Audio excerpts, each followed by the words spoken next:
الحمد لله رب العالمين الرحمن الرحيم مالك يوم الدين اياك نعبد واياك نستعين اهدنا الصراط المستقيم صراط الذين انعمت عليهم غير المغضوب عليهم ولا الضالين. الم نجعل الارض مهادا والجبال اوتادا وخلقناكم ازواجا. الله اكبر. سمع الله لمن حمده. الله. ګوره یو تراویح دی، یو مسخرې دی، یو د قرآن پاک ختم کول دی، یو په قرآن پاک کې اعلی یعوذ بالله د ګوټو سره ختل دی. دا خبرو باندې سر خلاص کړه. تراویح لکه د حرمینو شریفینو دام تراویح دی، په 2.5 3 غنټې کې تراویح ورکوي. د قرآن پاک یوه سپاره پکې وایي، 1.5 سپاره پکې وایي، په 3 غنټې ورکوي. په حرف باندې وایي دغه نو تراویح دې ته په صحیح معنا ختم د قرآن پاک تراویح وایي.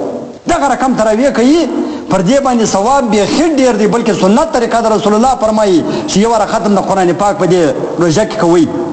دغه رقم بیا ثواب الله تعالی هغه ورکوي لکه رسول الله چې فرمایلي. یو دغه رقم تراویح لکه دغه زموږ په مساجدو کې چې اکثره کېږي، د بعضو کسانو ماشي وه، د بعضو حافظانو ماشي وه.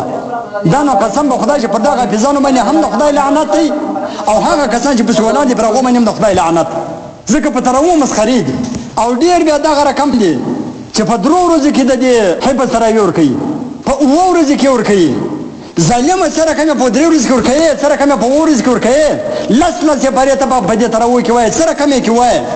قسم په خدای چې دغه رقم حافظه به الله تعالی د جهنم ورلړلې ګرځوي، او چې کوم پسې ولاړ دي د دې تراویح څخه خالد ځان خلاصوي، دا به الله تعالی و جهنم در سره استوي. دا تراویح دي ظالمه، دا لمونځ دی، دا عبادت دی، که ځان خلاصول دي. دا نیکه وتر دا قضا کوله بله چې په هغې دې ولا که دونه عذاب دی، لکه په دې کې د عذاب دی چې په دا طریقه باندې کوي. پرون ما نه یو چا ویډیو دانې راواستولې، د مسجد ویډیو یې راواستولې چې په هغې کې د دې 7 ورځو تراویح کتلې. چا فیسبوک پکې راخځلي، فیسبوک کوي، حافظ الله تراویح باندې ولاړ تراویح کوي. دی په مسجد کې ناست دی، فلمان ګوري اعلی یعوذ بالله. اوس د څه ټیمه پورې 10 منټه یا 20 منټه بعد حافظ ځي رکوع ته، بیا دی به مازې الله اکبر کې رکوع ته به ورسره ولاړ شي، جهنمي مردار خوره نجسه. او دی په مسجد کې ناست دی، ظالم جابر ګناهګاره په مسجد کې ناست دی، فیسبوک کوي. ویډیو یې اوس هم د ما سره پرتې دي، ما ته چا را واټساپ کړی. دی ناست دی فیسبوک یو نه 2 نه 0 نه 50 نه 100 نه ګرده ناست دی. خالي یو څو کسان په افیس کې ولاړ دي، د 15 ورځو د 7 ورځو تراویح کوي. د 7 ورځو تراویح دغه رقم دی ظالمه. هغه افیس ته ځوان چې ظالمه ته څه رقم ورکوي. لہذا که دغه رقم تراویح ته دغه رقم تراویح نو قسم په خدای چې پاتې سي بهتره ده. د مسجد به حرمتي خو به نه سره، په تراویح به مسخرې نه سره، د تراویح خو به ځان خلاصېدل نه سره. دا خو د 2 عذاب شو، یو د قضایي عذاب شو، بل د استخفاف او د ګناه عذاب شو، بل د مسجد د بې احترامۍ عذاب شو. چې مسجد کې ته فلمان ګوري اعلی یعوذ بالله، په مسجد کې ته فیسبوک کوي، 2-3 کسان په تراویح باندې ولاړ دي، حافظ پر تراویح ولاړ دي. او ډېرو کسانو بیا ترمازونه راخیستي وو، په هغه ترمازو کې خپلې چای ورسره خپلې د شودو چای کول، حافظ ولاړ دی خپل قرآن پاک وایي. نو که دغه رقم تراویح دغه رقم تراویح والا چا ورکوي، پر هغه هم د خدای لعنت دی، چې پسې ولاړ دي پر هغه هم د خدای لعنت دی. یو د حرمینو د شریفینو دي، یو بعضې زموږ په دې مساجدو کې بعضې کوي چې هغه یې په 1.5 غنټه کې د قرآن پاک یو سپاره پکې وایي، دا په صحیح معنا تراویح د حروف موافق یې وایي. بعضې ستا دا رقم کنه اکثره یا د پیسو دپاره کې لګیا دي، او یا قرآن کې پخوي، مسخرې پکې رابر کړي. موږ دا په قسم به خدای چې دغه د علم ترقۍ په تراویح زم دا پخپله ورکوم، تاسو وینئ په 40 منټه کې 45 منټه کې ورکوو.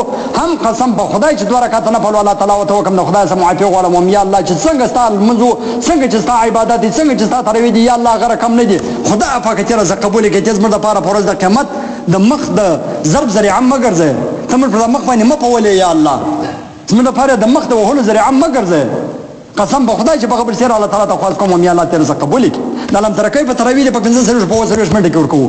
خپل کوشش هم وکړم چې هر حرف سم پکې ووایم، لیکن بیا هم د خدای څخه معافي غواړم. ظالمه ته څنګه د قرآن 2 سپارې پکې وایې، او سجده او رکوع هر څه پکې کوې، او ته ظالمه په 3 پاوه کې ته دغه تراویح ورکوې.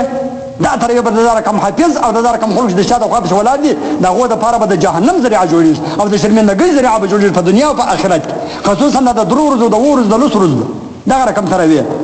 ګوره چې د 3 ورځو تراویح فرض که ختمې کړي، ای د مسخرو تراویح، یا د 7 ورځو د مسخرو تراویح ختمې کړي، یا د 10 ورځو د مسخرو تراویح ختمې کړي، دغه ورسېره ګوره د تراویح د اختر تر شپې پورې چې دي دا سنت مؤکده دي، بیا به نه پرېږدي. دغه بعد به بیا د ترکۍ په تراویح کوي، یا به د بل قرآن پاک تراویح بیا کوي، خو پرېږدي بیا نه. بس خلک پر غز کې پریږدي بس ما تراوی وکړه ما ختم قرآن وکړي نه ګناګار په ګناه کې برسه ور په ګناګار چې په درې ورځې کې په قرآن مسخره وکړي په مسجد کې مسخره وکړي په دین کې مسخره وکړي په تراوی کې مسخره وکړي او اوس بیا ظالم دغه بیا بل خدا پاک د قهر په نظر د کتل چې تراوی دې تر اختر پورې پرې شول نه چې اختر په شپه باندې د خو میاشت ولې دل سولې تراوی ختم کنه تر دغه حد پورې تراوی ستا چې د اج اکبر شپه د اج اختر په شپه باندې تراوی ختمي مزبیان نست سنت مؤکده د اج اکبر تر شپې پورې هر څوک چې قضا کوي ګناګار دی په ګناه کبیره سره ګناګار دی الله تعالی به عتاب هم ورکوي عقاب هم ورکوي عذاب هم ورکوي ګناه هم کوي د تراوی ما شی مه بولي فالتو شی مه بولي یو مستحب او افضل مه بولي بلکې دا سنت مؤکده دی کچا قضا کوي په ګناه کبیره سره ګناګار دی او دغه به جهنمی وما علينا الا البلاغ المبين. الحمد لله رب العالمين والعاقبة للمتقين والصلاة والسلام على خير خلقه محمد وآله وأصحابه أجمعين. اللهم اهدنا الصراط المستقيم صراط الذين أنعمت عليهم غير المغضوب عليهم ولا الضالين. یا الله وخت در جماعت استا رسول فرمای خوش پیغمبر فرمایي په دا وخت کې هر دعا الله تعالی قبلې خدای ته زموږ دعا قبول او مقبول وګرځي. خدای پاک زموږ په خاندانو کې زموږ په کورو کې زموږ منځ او پلرونو ورونو خو بچان او زموږ په کورو په خاندانو کې بلکې د محمد رسول الله په امت کې چې کم مؤمن مسلمان وفات شوی دی یا الله ټول ته جنت الفردوس نصیب کړي. خدای پاک تر هر ګناه ورتیر سي تر هر سزا خدای پاک چې په کومه سزا کې مرتب خدای تعالی سزا بیا مپرولې خدای پاک معافي ورته وکړي. یا الله چې کله مرده پر حالات ته پر مر باندې رحم وکړي.